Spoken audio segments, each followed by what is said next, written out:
I'm sure if you had looked at the schedule for this week, I'm sure you would not have thought that the game of the week would have been the Tony Romo game of the week.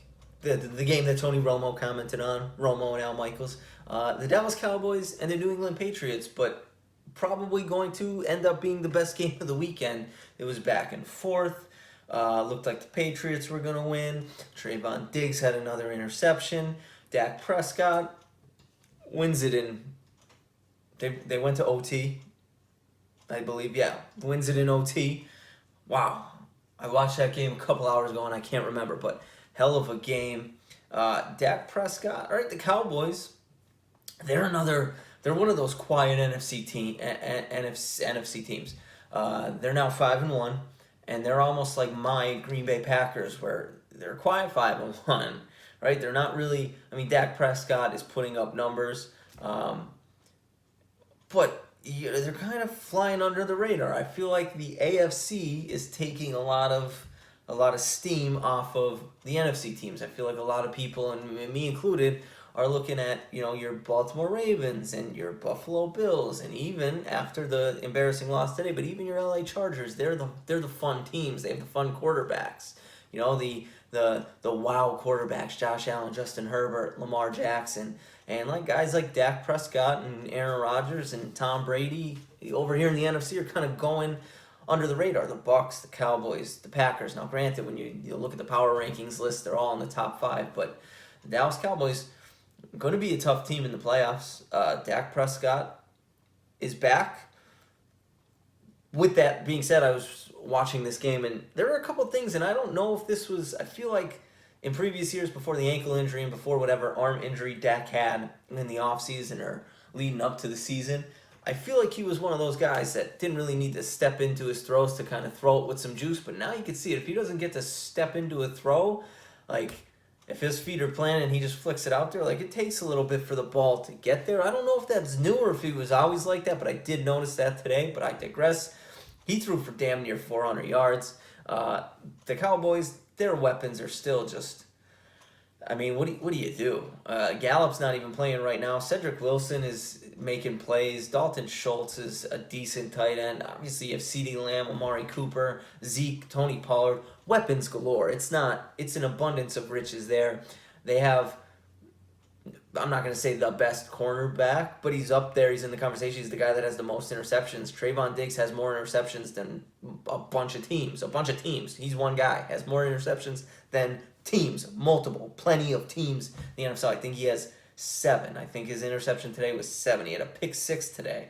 Pass rushing. Obviously, you have DeMarcus Lawrence and Michael Parsons, who are, Van Der Esch. Maybe not what he was when he was a rookie, but still a damn good linebacker. They're a good team. Coaching is, still an issue. Granted, my guy McCarthy did deliver us a Super Bowl, Green Bay, that is, but I still am.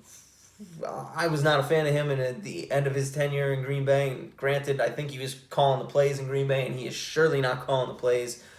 Kellen Moore is calling the plays, and that was a great move for Jerry Jones to kind of tell Mike McCarthy before he hired him, hey, you're keeping Kellen Moore because he is a stud, and Kellen Moore is a stud play caller, and Mike McCarthy, as evident by the end of his tenure with Green Bay, was terrible.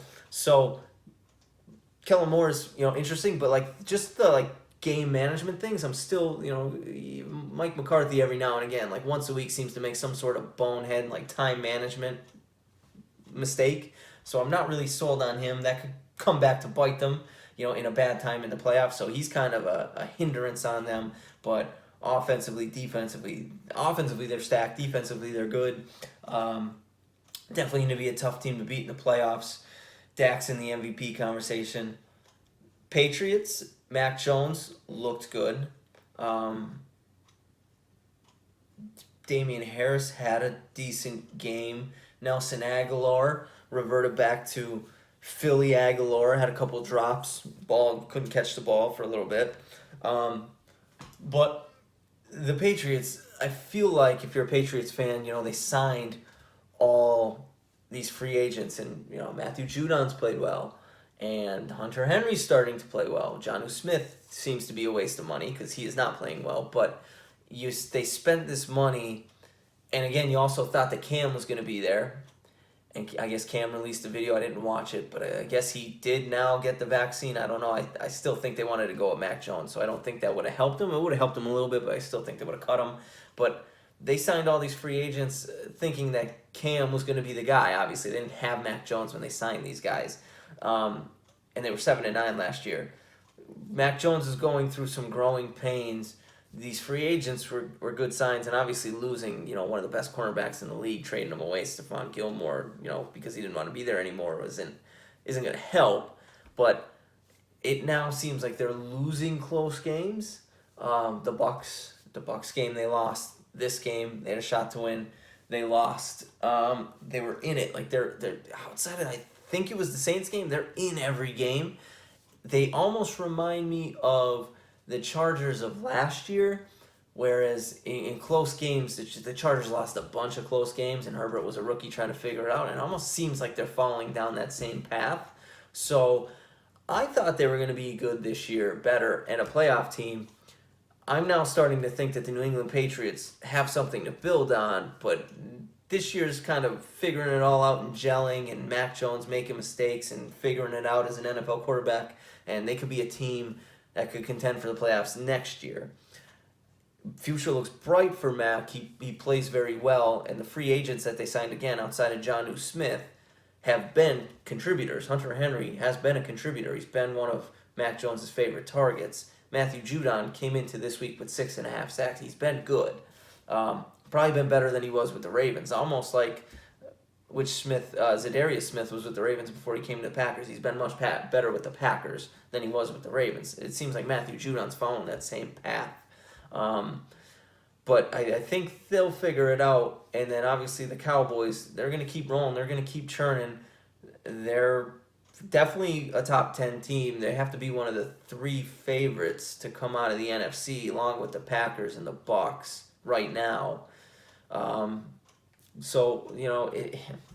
What's the other division? I'm trying to think here. Oh, the West. Okay, sorry, maybe not. I forgot about the Cardinals. They're really good, but I put them over the Cowboys. Like I think they beat the Rams. The NFC is pretty stacked too. Now that I'm thinking about it, because I completely forgot about the Cardinals. They're 6-0. Kyler Murray's in the MVP conversation. But listen, the Cowboys are right up there with the Packers, with the Cardinals, with the Rams, with the Bucks. NFC's interesting, and again, these teams aren't getting the Cardinals are, but it's all about the AFC teams because they have the electric quarterbacks. The Cowboys are going to be tough to beat come playoff time because whichever way you want to play it, they can do it. We can run the ball because Zeke's starting to figure it out. Zeke's starting to look like old Zeke, and try to line us up one-on-one and see what happens. Good game of the week. Tony Romo. It's like wherever he goes, seems to be a good game. Like the video. Comment on the video. See you in the next one.